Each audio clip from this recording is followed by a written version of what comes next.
We're now only around 3 months away from Apple's September event, where we're expecting Apple to reveal their brand new 10th generation budget iPad, and in this video, I'm going to try to answer the question that's on a lot of people's minds right now. Will the new iPad 10 come with a full redesign, just like we got with all of the other iPads, like the iPad Pro, the iPad Air, and the iPad Mini, or will Apple choose to stick around with the old design for just another year? And this is a very important question because it can and should easily make or break somebody's decision on whether to wait until this new iPad is out or buy something right now, like the current iPad 9 on sale for $309 on Amazon. Well, in this video, I'm gonna work through a bunch of leaks and combine that with common sense and some key points from Apple's previous iPad lineup strategy to give you guys my own personal prediction for if Apple is going to redesign the iPad this year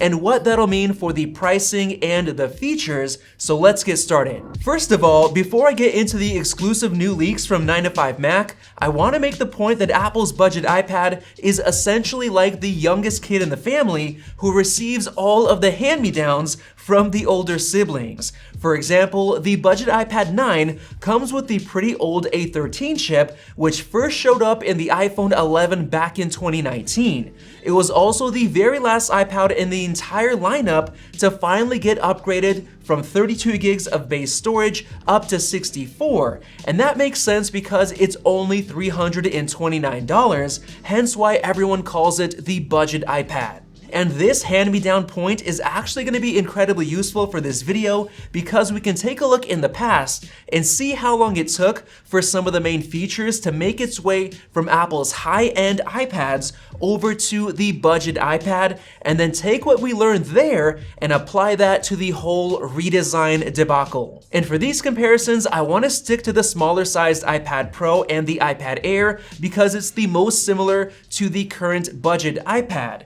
Now, getting started, Apple Pencil support came to the 9.7-inch iPad Pro in early 2016, and it only came to the 6th gen budget iPad in early 2018, so that took about 2 years to make its way down. Moving on, in early 2019, the iPad Air 3 received the A12 chip, which only made its way down to the budget iPad 8 in late 2020, which is about a 1.5-year difference. The iPad Air 3 was also the first Air model to come with 64 gigs of base storage, and it wasn't until late 2021 when the current budget iPad 9 started coming with 64 gigs, which is a 2.5-year difference. On top of that, the Air 3 also received the True Tone display, which didn't come to the budget iPad until this current iPad 9, which is also a 2.5-year difference. So if we take all of that and average it out, it seems like a lot of the hand-me-downs take around 2 to 2.5 years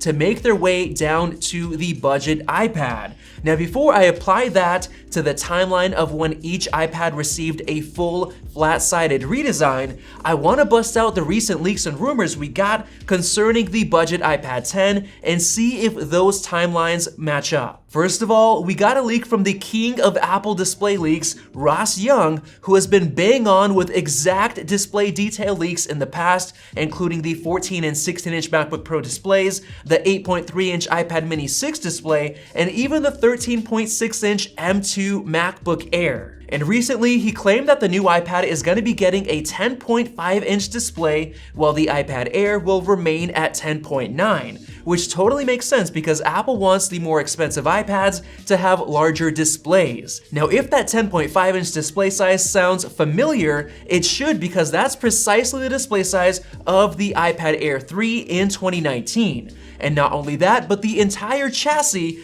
and the 10.5-inch display on the Air 3 was actually a hand-me-down from the 2017 iPad Pro. So looking at timelines, it took 2 years to get handed down from the iPad Pro to the iPad Air, and then if this budget iPad 10 this year gets that display, that would be a 3.5-year gap, so I can totally see it being overdue for a 10.5-inch display upgrade, regardless of whether it actually gets a full redesign or not. Now moving on to 9to5Mac's exclusive leaks, they reported that the new iPad will come with the A14 chip, 5G, USB-C, and a Retina display of the same resolution as the iPad Air's display. So let's look at each of those points. The A14 chip totally makes sense because that's the chip that the iPad Air 4 got back in late 2020, so if the new iPad 10 gets it, that's a 2-year difference, which is spot on. And now in terms of the USB-C port, the iPad Pro originally got it in late 2018,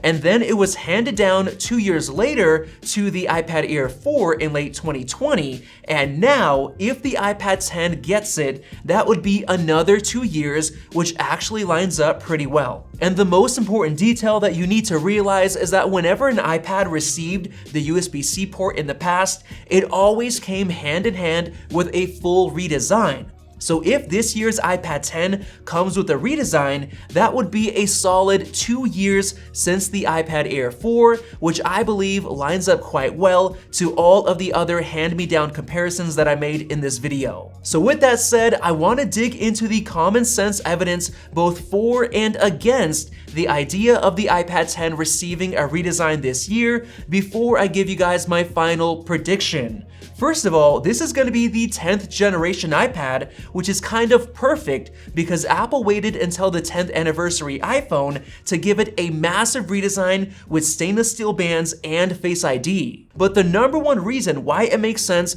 for this iPad to get a redesign is because the exclusive information from 9to5Mac has been very reliable in the past. And the fact that their sources believe the USB-C port is coming to the budget iPad is a huge deal because in the past, USB-C ports were only ever added to iPads if and when they received a full flat-sided redesign. And the reason this makes sense is because the USB-C port is fairly fragile, since it's a female connector that also has a floating male component in the middle of the port, which can potentially get damaged compared to Lightning, which is fully female and can't really get damaged. For example, there have been cases where actual USB-C ports became loose over time and eventually even damaged, requiring full replacement of the port itself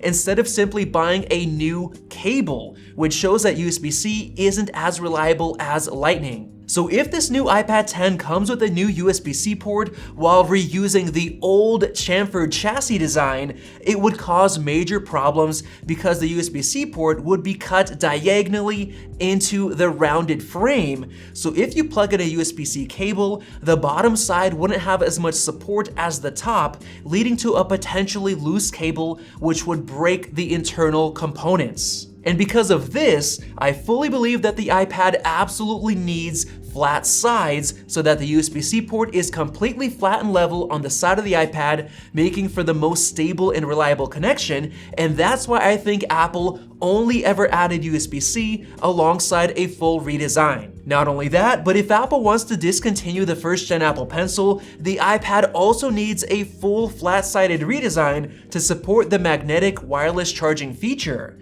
So with that said, it seems very likely that we get a full redesign this year. But keep in mind that when Apple redesigned the iPad Pro, they raised the price by $150. And then the same thing for both the iPad mini and the iPad Air, both raised by $100. So a redesign for the budget iPad would likely mean that the price will go up to $399 for the iPad 10, which I think is completely reasonable because the redesign will be a huge deal, since it'll honestly cannibalize the sales of the more expensive iPad Air, especially since the A14 chip is more than powerful enough for a lot of people. And on top of that, redesigning the iPad 10 makes sense because it'll allow Apple to sell even more second-gen Apple Pencils, since the first-gen ones will no longer be supported, forcing people to upgrade to the new one with wireless charging support. And not only that, but they could even make a new Magic Keyboard case for the 10.5-inch size to sell even more accessories, and of course, all of the USB-C chargers, adapters, and accessories that Apple sells as well. However, there is a chance that Apple doesn't redesign the iPad 10 this year because, as we all know, this year's iPhone 14 lineup will continue to use Lightning until next year with the iPhone 15 when they're finally going to switch to USB-C. So if Apple wanted to, they could totally wait on a full budget iPad redesign until next year. And this could also make sense for Apple because it would boost the sales of the more expensive iPads right now that do have the redesign. And there's also the fact that Apple could easily reuse the same 10.5-inch chassis with the old design from both the 2019 iPad Air and the 2017 iPad Pro, which would be the cheapest and easiest route for an incremental update, but that would of course mean no USB-C port this year. But in terms of my personal prediction, I have a feeling that 9to5Mac sources are right about USB-C coming to the budget iPad this year, which I think means that we will be getting a full redesign, and you should definitely wait 3 more months until that iPad comes out before you make any major iPad purchasing decisions. So hopefully this video was helpful, and if it was, definitely click the circle above to subscribe for more videos like this one. Definitely check out one of those two right over there. Thanks for watching, and we'll see you in the next video.